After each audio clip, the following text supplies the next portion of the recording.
Last month, in bonus episode 112, I talked to you about the 3 things that I wanted to do during a trip to Osaka, Japan. And guys, I'm back in Seoul. I went to Osaka, and then I went to Canada, and now finally I am back here in Seoul, my home base. And in this episode, I'm going to talk to you about that little slice of my trip. I spent 3 days in Osaka. I had an awesome time, and I'm going to tell you all about it in this episode. And then probably in the next 3, 4, 5 episodes into the future, I'll tell you about the rest of my trip in Canada because I had an absolutely amazing time. It was a wonderful summer vacation. I do have to apologize. Last week, I wasn't able to upload a bonus episode, and that's just because I was traveling back here to Korea, and I thought that I might be able to get an episode out, but I wasn't really able to. There was more travel than I was expecting, and I was tired from the jet lag and all of those things. So I apologize for that, but I'm back and I feel refreshed and renewed and recharged. I was able to do so many things and I have so many great stories that I'm going to tell you guys over the next few weeks here. So please look forward to that. But in this episode, which is bonus episode 114, I'm going to tell you, about some of the things that I got up to during my time in Osaka. Before I get started with my story, let me introduce myself. My name is Andrew. I'm the host here of the Culips English podcast. And what I do in our bonus episodes is I just tell you some stories from my everyday life as a Canadian guy who does live abroad in Seoul, South Korea. And I hope that by listening to these stories, you will be able to Big B. That is our series slogan, and it stands for build your fluency, increase your cultural knowledge, grow your vocabulary, and become a better and a clearer communicator. So if those are your goals with your English studies, then I think you will be able to benefit from learning with this series. And of course, there is a 100% free interactive transcript and vocabulary glossary available to everyone. And you can get those awesome learning tools just by clicking the link in the description for this episode. Okay, and 2 announcements here for you that I want to share, and I have to grab my phone for the first one because my memory is not so good, so I don't remember all the details to everything all the time. So let me read off my phone. And the first announcement is I want to promo and tell you about our discussion classes that we have coming up this week. Did you know that if you are a Culips member, you can join our online speaking classes? They're amazing. You can join with other members of the Culips community and one of our teachers. Actually, this week we have Indiana and Alina who will be hosting and teaching the classes, and they will be hanging out there with you guys to give you some tips and feedback on your English speaking, and you can have a discussion about one of the Culips episodes that was released recently. And so our idea here, guys, is we want to give you a total learning English system. And one of the ways that we can do that is by combining podcasts plus classes. So the idea is first you download the podcast, you listen to it, you study with it, you learn with it. And then the next step is actually to share your opinion and ask questions. Maybe there was something that you didn't understand. You could ask that during the class. And you can also hear other people's opinions. You can practice English speaking. You can practice your listening skills as well, because our classes are made up of Culips community members from around the world. So you're going to hear many different kinds of English accents and get used to different accents and ways of speaking and ways of expression. And so we're really happy that we have this kind of 2-step system for learning English here now at Culips, and we'd love for you to join us for this week's classes. So they will be happening here on August 27th, 28th, and the 30th, and the full schedule will be on our website. I'll put the link in the description for this episode. Now, to join the classes, of course, you do have to be a Culips member, and if you would like to sign up and become a member, you can do that on our website as well, culips.com. This week, we are talking about Simplified Speech, episode 199, which is about bike lanes. So go ahead, listen to that episode. Think of any questions or comments that you have about that episode, and then join the class and meet other members of the Culips community and share your thoughts and ideas with them and improve your English like that. It's an amazing way to improve your English and also to make some friends at the same time. I'm not hosting any classes this week, but I have in the past many times, and it's awesome to get to connect with other members and other listeners of Culips. So don't forget about this week, and I hope that many of you participate. The second announcement that I have for you is, of course, about Culips membership. Guys, if you're ready to take your English to the next level and to reach your English goals even faster than ever, then I highly recommend signing up and becoming a Culips member. When you're a Culips member, you'll get the interactive transcripts and study guides for all of our episodes, not just the bonus episodes, but for all of them, and so much more. You'll get access to our Fluency Files series, which is member only. You'll get ad-free audio. You'll get access to the member only channel on our Discord community. You'll be able to join the live classes that happen each and every week, and much, much more. So you can see the full list of benefits and bonuses that you get when you're a member, and you can sign up today and become a member just by visiting our website, culips.com, or by following the link in the description. And I have to say a huge thank you out there to all of our members who support the work that we do here at Culips and who took the jump and the leap to study and learn with us. Guys, we really appreciate your support, and we couldn't do it without you. Without our member community, Culips wouldn't exist, and we wouldn't be able to make brand new English lessons each and every week. So thank you to everyone out there who is supporting Culips, and please keep it up. All right, and with that being said, I think we'll jump in and get started with this episode now. My recap of the time that I spent in Osaka. I hope you enjoy this one. Let's do it. Here we go. So I had 3 things that I really wanted to do while I was in Osaka, and I was just there for like a really short time. In fact, it wasn't really a trip, it was more like a layover. The only reason that I decided to go to Osaka in the first place is because it's much cheaper when visiting Canada, my home country, of flying. And I don't understand this. Do you guys understand why this is? I don't get the way that airline pricing and ticketing works often. It doesn't seem to make sense to me. I guess there probably is a system and there probably is an explanation, but I don't really understand it. But for whatever reason, going directly from Seoul to Vancouver, which is the closest international airport to my hometown, where you can fly in from Asia, at least. For whatever reason, from going from Seoul to Vancouver was almost double the price of going from Seoul to Osaka and then Osaka to Vancouver.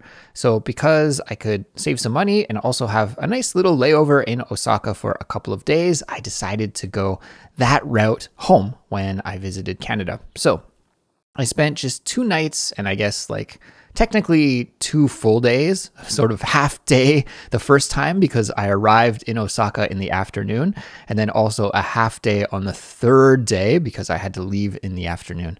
So total of like 2 days, 2 nights, 48 hours. Let's put it that way, 48 hours in Osaka. And I had 3 things that I wanted to do while I was there.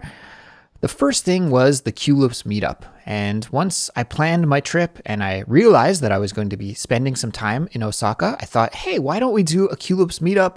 I know we have a lot of listeners in Japan and a lot of members on our Discord community from Japan. So I thought, you know what? Let me just throw it out there and see if anyone's interested. And if there are a few people interested, then we'll do that because I thought that could be really fun. And I've never done that with Culips before. So that's what I did. I just threw it out there and the response was amazing. There were many, many people who are interested in doing the meetup. So I thought, hey, yeah, let's do it. And I had many people who offered to help me also organize the meetup. But one person in particular, I have to give a shout out to, Kinue, who was super, super helpful in helping me organize the meetup in Osaka. She helped me find the venue. She helped me find the location for like where we should do it and just many other things, really helpful in organizing the meetup with me. So a special thanks to Kinue for helping me with that. And yeah, we had the meetup on a Tuesday night. I was really shocked because I thought how many people are going to go to a meetup for a podcast on a Tuesday night? I know people are busy and working, and I thought about myself in that situation too. It would have to be a really, really special event for me to go out of my way on a Tuesday night, but many people participated. So we had an awesome time. The cafe that we had the meetup at, I'm going to give them a shout out because they were amazing too. It's called Cafe La. And if you live in Osaka or are visiting Osaka, Cafe La, a really cool place, super nice staff. And I think they have some language exchange nights there and English game nights and stuff. So if you do live in Japan and you want to practice your English speaking, Cafe La is there to help you out. And yeah, really nice people there. So shout out to them. And yeah, it was just like this really cute, cozy cafe in Osaka, the downtown area of Osaka. And I think we had about 17 people who came out.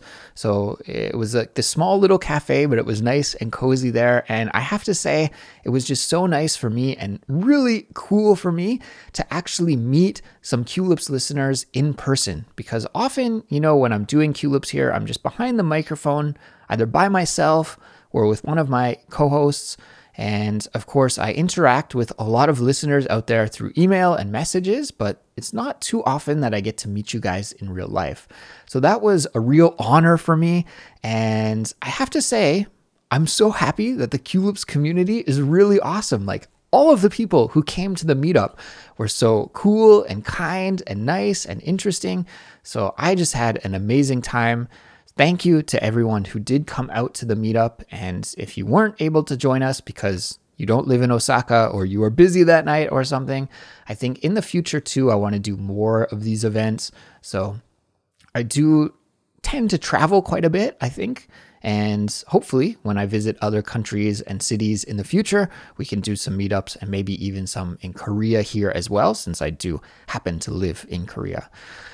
Yeah, so what did we do at the meetup? Well, we just mingled and chatted with each other and we played some games. And yeah, it went on I think we started around 7 p.m. and I didn't leave the cafe until after 10 or 10:30 p.m. So it went pretty late into the night and we were just hanging out and having a great time.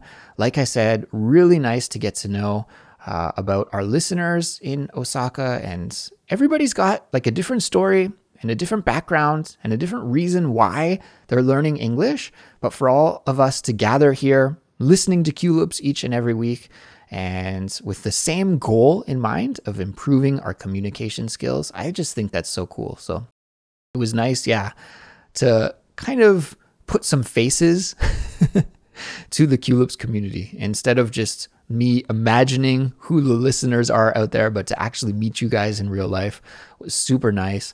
And I have to say thanks to everyone who brought me a little gift or wrote me a letter. This was totally a surprise to me. I wasn't expecting that at all, but yeah, so many people brought me a little snack or a gift or a letter. I even got a couple of LP 7-inch records from a guy named Jimmy. So shout out to Jimmy for those records. Thank you so much.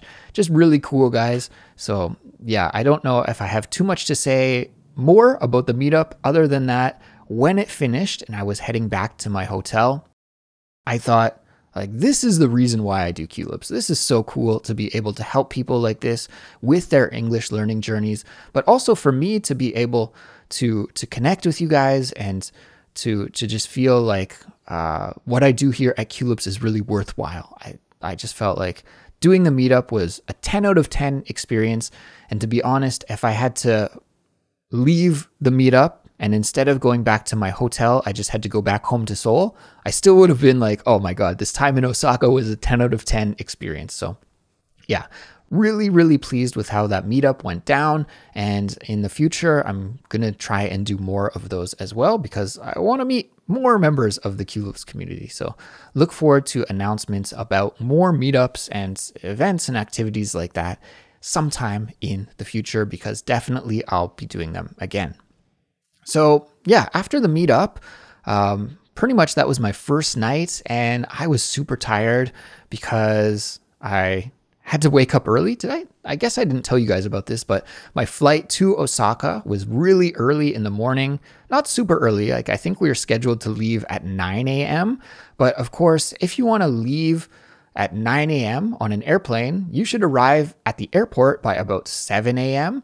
And what I didn't calculate is from my house to the airport, the big international airport here. It's actually outside of Seoul. It's not inside Seoul. It's in a place called Incheon. So to get from my house to the Incheon airport, I can't do it to arrive there by 7 just by taking the subway. There is a really convenient subway system in Seoul that will take you, from downtown in the city all the way to the airport. But the trains don't start running early enough that I could have arrived at the airport by 7.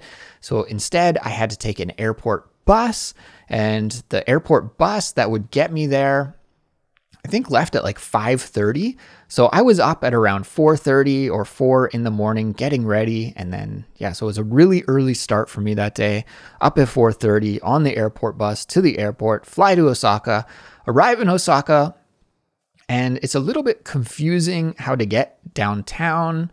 I figured it out, but the train station in the airport is pretty chaotic, and hustle and bustle is like a good way to describe it. A lot of hustle, a lot of bustle, but I made it and checked into my hotel. Actually, I arrived at like 1 p.m., so I couldn't check into my hotel right away. It wasn't available until 3 p.m., so I killed some time. I ate some food and I walked around the little area where I was staying. And then finally I was able to check into my hotel, and it was like time to get ready for the meetup, did the meetup. And then, I finished, got back to my hotel. I think it was after 11 p.m. when everything was said and done. So as you can imagine, I was pretty tired. That was a long day for me. And so I got some sleep. And if you listened to bonus episode 112 from a few weeks ago, what I was talking about in that episode is that there were 3 things I wanted to do in Osaka: the Culips meetup, shopping, and running. And so I thought the best time for me to go running will be in the morning of the day after the meetup. But I was so tired after that long travel day and doing the meetup and all of that I wasn't able to wake up early enough in the morning to go running. Because, Japan in the summer is no joke, guys. It is an extremely hot and humid place. And if you want to do any exercise outside, I think you have to do it either like first thing in the morning, probably sometime before 6 a.m., or else like even by maybe 6:30, 7 a.m., it's already so hot that it's going to be pretty hard to exercise outside. And then even into the evening, I think you'd have to wait until after the sun's down, maybe 9 p.m. or so. Then maybe again, it gets to that level where it's like, okay to do some exercise. So originally I was like, I'm going to wake up early. I'm going to go to Osaka Castle and do some running. That's an area in the city that's a popular run spot. And actually many of the people who attended the meetup, they said, yeah, that's a great place to go running. It's a really popular place to go running. So that was my plan. But I wasn't able to wake up in the morning the next day, like at 6 a.m. and go running. So unfortunately, I think I slept in a little bit too late. And by the time I woke up, it was already crazy hot and sunny. So I thought, I'm not going to do that, and I'll save it for the evening. So instead, I put running on the shelf. I put it away for the time being, and I went out and explored Osaka and did the second thing that I wanted to do in the city, and that was shopping. There were 2 things that I wanted to shop for. The first was running shoes, and I talked about how in a previous bonus episode, I talked about how it's difficult to find some running shoes, the style that I like here in Korea these days because of the explosion and the popularity of running. When these shoes go on sale, they just sell out completely. As soon as they're put online and available to buy, they sell out really quickly. So I was excited maybe to be able to buy some in Japan. And I was able to do that. I actually bought 3 pairs of running shoes in Japan. I think I don't have to buy any shoes here for like the next year and a half, hopefully. So I'm all good for running shoes.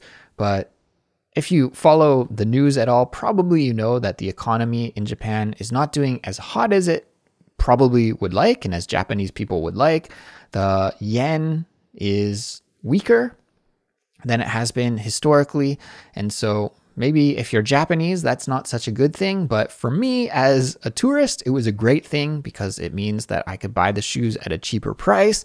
And also, if you're a tourist, there's a tax-free plan that is available in Japan for tourists, so you can get a tax refund on your shopping purchases as well.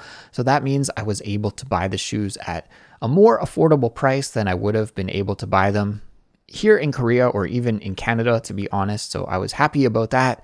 And yeah, I'm all set for running shoes for like probably the next year and a half, to be honest. So I'm really pleased about that.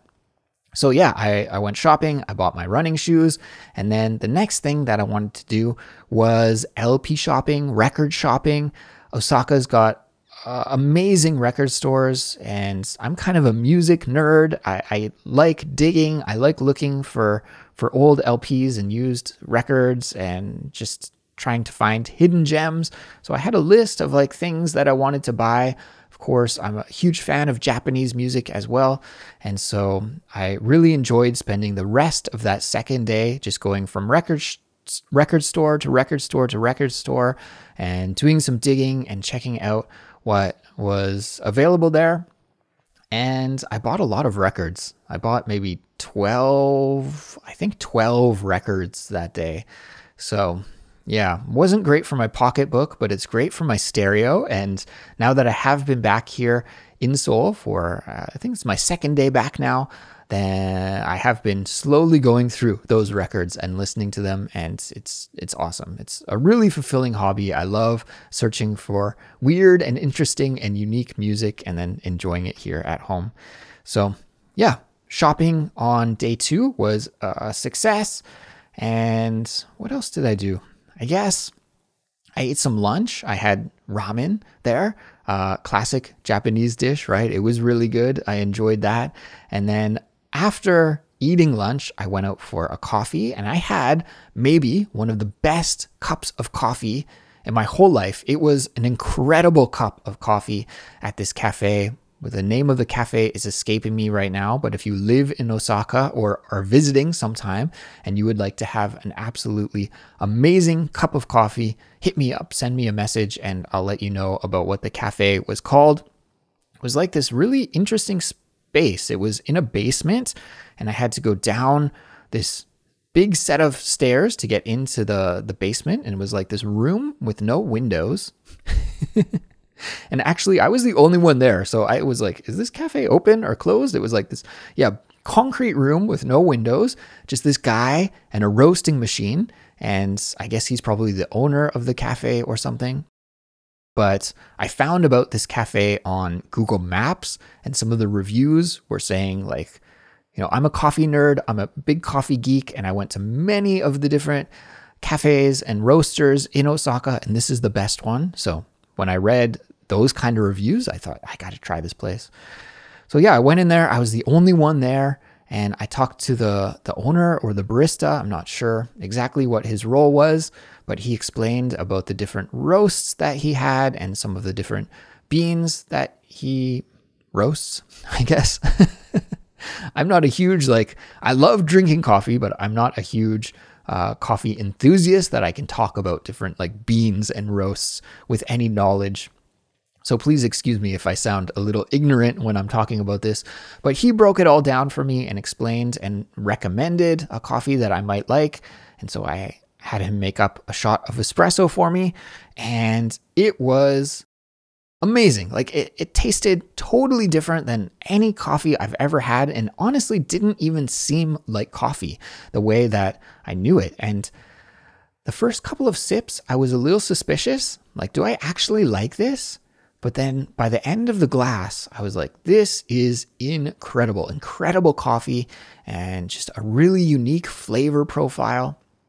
And I've been thinking about it ever since I had it. And so next time I go back to Osaka, I'm definitely visiting that roaster again and going to drink some of his coffee again. But yeah, that's pretty much what I got up to that day, was shopping for shoes, shopping for records, visiting different record stores, drinking coffee, eating ramen, and then at the end of the day, I went back to my hotel. I got changed, I got on my running gear, and I was like, now is the time. I have to go running and hit up Osaka Castle and to get that run in that I wanted to do. That was the third thing that I wanted to do in Japan. So I put on my new running shoes that I had bought earlier in the day, and I got out there, and it was about 2 or 3 kilometers to get from where I was staying to Osaka Castle. And when I arrived, I was already drenched in sweat because it was like absolutely so hot and humid, even at 9 p.m. at night. And yeah, that's never fun, but it is what it is. Can't really help the heat. I guess it's probably good for our body in some way to sweat out the toxins or something. It feels like almost going to a sauna without going to a sauna. But even though I wasn't even running fast, right? Because I was like on some of the side streets. I'm not like on a main running path or anything. So there's other people, walking home from work and stuff. So you can't just run full blast going by people who are just using the sidewalk for everyday usages. So yeah, I just was like lightly jogging towards the castle. And when I arrived to the castle, already completely soaked and drenched in sweat just from that light jog in the heat. But yeah, when I arrived at the castle, I saw so many runners. Like obviously, I think Japan has a great legacy of running and a lot of fast runners these days. And yeah, really great running tradition in that country. But it was cool to see just how many people there were out there running hard, running fast, running slow. And there were running crews out there as well. And yeah, it was cool just to check out the running culture there a little bit. To be honest, I almost wanted to like join some of the running crews. I saw people there like stretching together and getting ready to run together. And I thought, it would be cool to join them. But I was a little bit too shy to go up and be like, try and join them. So I just watched from afar, I guess. But yeah, I did several laps around the castle. And I have a picture or two from that run that I'll put in the YouTube video if you're watching on YouTube or on maybe Instagram or our Discord. They're not the greatest pictures because I did take them at night, but Osaka Castle is beautiful. It's like really an impressive sight to see, and you could run around the perimeter of the castle and you could see the moat of the castle as well, which is really cool. And I think the loop around the castle is maybe 3 or 4 kilometers. There's actually 2 different loops. There's a shorter loop and a longer loop. And I don't know which one I was on. I think I was on the longer loop, but it doesn't really matter. I was just running around the castle. I did that for a while. I think I was close to maybe 17 or 18 kilometers. And after that, I was just completely zonked from another long day out and about in the hot city and then exercising and running at night. The awesome thing about Japan is there are vending machines everywhere, and it's really easy to find a cool drink if you do get too hot. So you don't have to like prepare your own water when you go out. You can just hit up a vending machine. They're literally everywhere. And so that's what I did when I finished my run. I grabbed a cold drink from one of the vending machines and just sat outside the castle, enjoyed my cool drink, tried to cool down a little bit, and then I had to jog back to my hotel where pretty much I just cleaned up and went back to bed. It was like probably again close to 10:30, 11 at night. And that was a really full, long day out there. So I signed off for the night.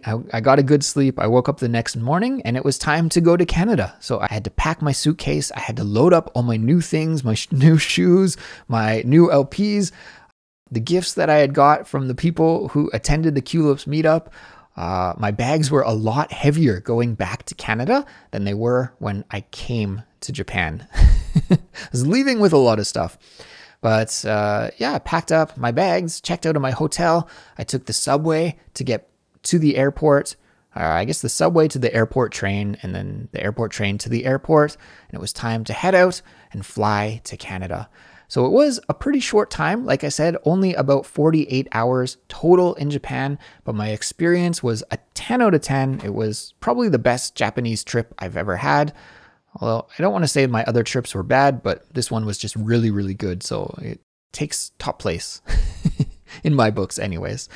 So guys, I think I will leave it at here for today, but thank you for tuning in and listening to this story. If you have any questions or comments about our bonus episode series or anything that I've talked about in today's episode, then let me know. The best place to contact me is on our Discord server. That is the place where our Culips community meets to discuss Culips content with each other and to practice English together and really, to make friends and grow as a community on our English learning journeys. So you can join our Culips Discord for free, absolutely for free. Of course, we do have our member-only area for Culips members, but anyone can join for free. And you can do that just by clicking the link that's in the description for this video. And we'll continue the discussion over on our Discord. And oh my gosh, guys, I realized here as I was getting this episode ready for upload that I forgot to give you a completion code. So let's make the completion code for this episode 48 hours. 48 hours, because that's the amount of time that I spent in Osaka. So what I would like you to do with the completion code here is to leave a comment either on our Instagram page, our Discord community, the YouTube page if you're watching on YouTube, and include that code 48 hours. You can make an example sentence. You could leave just the code itself. But what that will do is it will signal to me and signal to the rest of our community that you completed this episode, that you studied all the way to the end. So that's your completion code, 48 hours. Go, go, go. You have your homework assignment. You know what you need to do. And I look forward to reading your comments. So now I'm officially at the end of this episode. Everybody, please take care this week. Have an awesome week of English learning up ahead. And I'll be back soon to talk to you in another brand new Culips episode. Until then, goodbye.